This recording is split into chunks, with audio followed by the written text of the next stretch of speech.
সূর্যর মা দেখো, এই যে প্রতিদিন এইভাবে টয়লেট করে দেবে, ঠিক আছে, বিছনায়। আর এই দেখো বমি করবে প্রতিটা দিন, কেসে কেসে ইচ্ছাকৃত বমি করবে, কেঁদে ইচ্ছাকৃত এইভাবে বমি করবে, এইভাবে কেসে, তারপরে এইভাবে বাথরুম করে দেবে বিছনায়। দেখে নাও ওকে।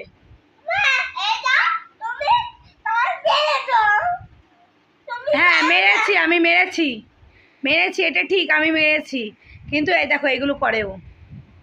ও কখন মারি আমি? ওই বমিগুলো করে তারপর আমি ওকে মারি।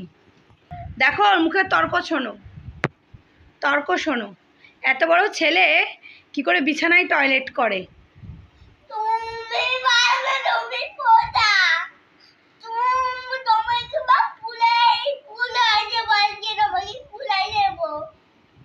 দেখো কি করে বমি করে প্রতিদিন। খাওয়াবো 8 ঘন্টা 2 ঘন্টা ধরে, তারপরে এরকম করবে, দেখো।